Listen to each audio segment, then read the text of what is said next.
everyone, how are we? We're getting heaps of reports coming in now, and as I've mentioned, I've been so wrapped with how good the reports are and how you've obviously put so much time and effort and thought into these placements. So well done, all those people who are finishing up. They'll still come in thick and fast over the next couple of weeks, I'm sure. And I've had so many mentor teachers say such fabulous things and come up with so many ideas and things that you can do around your units of work.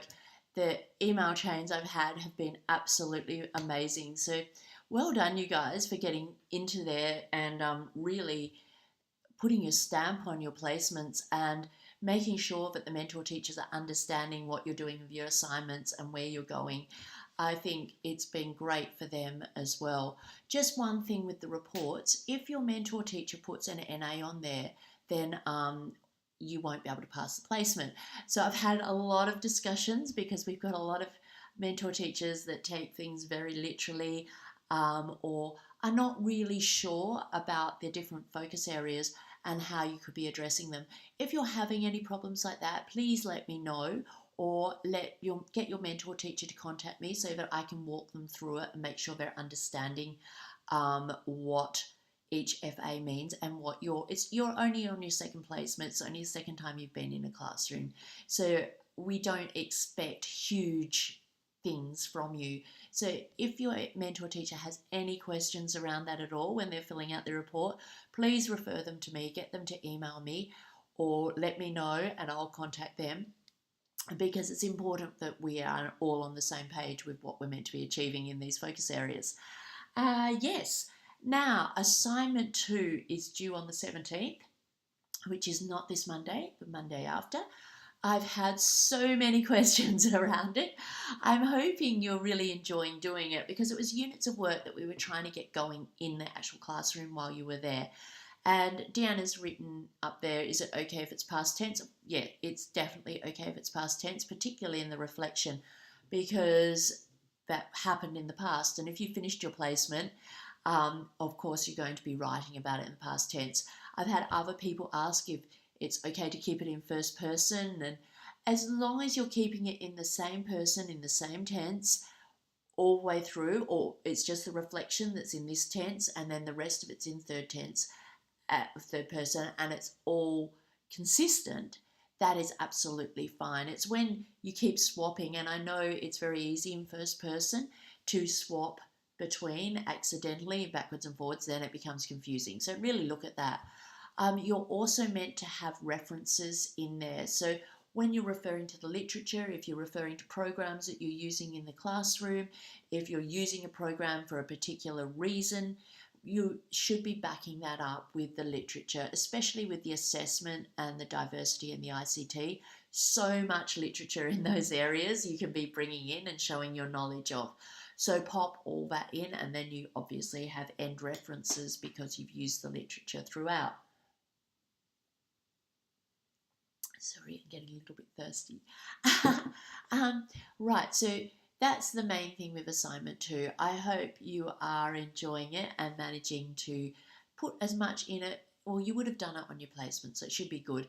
And if you want to put an appendix in there, I know Kendall was asking about the appendix before, feel free to add in more appendix. So if you've got worksheets and things you really want me to look at, I'd love to look at them because it helps me put context on your lessons and where the lessons were going and what sort of philosophy was informing them. Really helps me when I look at if you've got any worksheets or activities you want to include in those. So pop those in there, that's great. With the other threads, it's been a chaotic week with emails. I think I've got on top of all the ones that were landing in my draft folder, but if you haven't got a reply, just remind me in case it just has landed in the draft folder instead of being sent to you.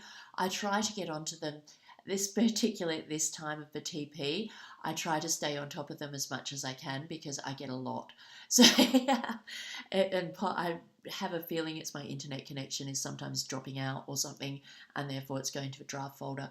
But I think I've got them all under control at the moment. But if you don't get a reply really quickly, just let me know and I will get back to you on that one and find it. All right, I'll just have a quick look on the DB and make sure we've got everything covered here.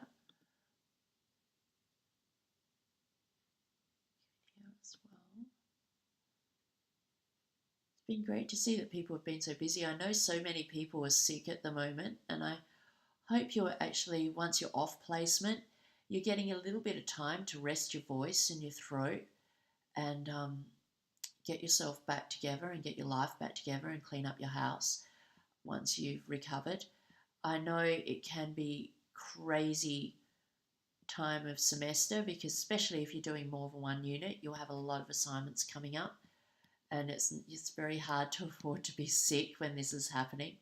So just try your best and keep going. I know you'll get there. Um, there needs had some questions from Peter around ICT being in both units and both lesson plans. Um, what you'll find is sometimes, as Catherine was mentioning, ICT, you don't plan for ICT in every lesson.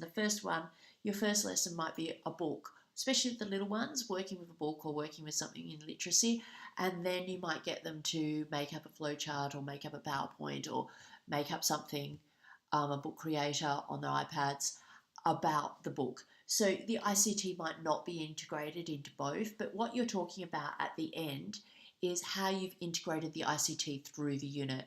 And I know we've had CJ and a few other people worried because they didn't integrate as much ICT as they wanted to.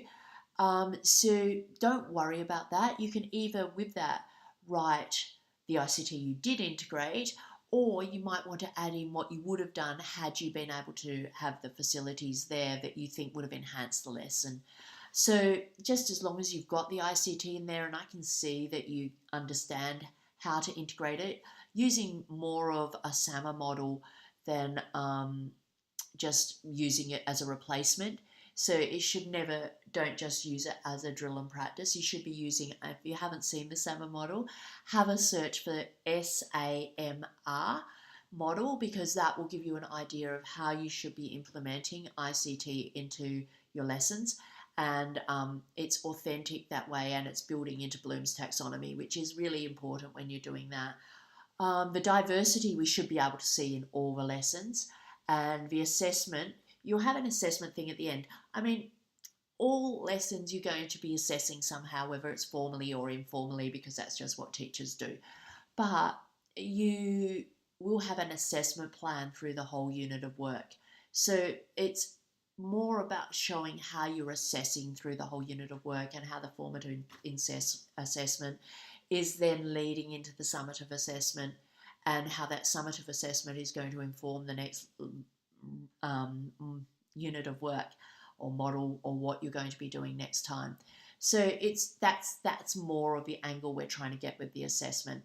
I find it really good when you're doing lesson plans, if you've got like your diversity stuff or your ICT stuff, and then you color code it in there so that it makes it really clear to me. So if you've got like ICT, you might have it highlighted with a little highlighter at the top and then your paragraph about it. And then in your lesson plans, have it highlighted in those parts, or just have it so that it's very clear where the ICT is and where the diversity is and where the assessment is, and then I can link it really easily through. Just makes it a lot easier when you're marking, and probably for a teacher or a relief teacher coming in to be able to make sure they are addressing those things because they're highlighted and very clear. You know how chaotic the classroom can get, and if the things you really finding important aren't highlighted in there for everybody to see, they can get lost in the lesson and the time and the craziness of the classroom. Right. I think that is almost it. I hope you're doing fabulous portfolios. I haven't seen many new portfolios going up onto the Padlet portfolio design, so I'm kind of sitting back wondering what you are up to with the portfolios. I love portfolios. I find them absolutely fascinating. I always look forward to reading them. So if you want to pop some up there, especially for people who haven't done Word portfolios before, I know not everyone's thinking about that because they're worrying about the unit work at the moment, but it's great if you've got that under control to start working on your portfolio. Okay, have the most fabulous week. Try to get some rest and relaxation and look after you for just a little bit even just making sure you're exercising 3 or 4 times a week so that you're getting the blood flowing and getting your body working properly. you'll find, I know it's hard when you're sick or you're really busy, but just a little walk or something will probably help your spirits a lot and help your mental health a little as well. I know it gets crazy at this time of TP. All right, have a great day. Tomorrow being Monday, those people are back in the classroom, and everybody else have a fabulous week. And I'll keep an eye out for anything that comes my way. Okay, bye.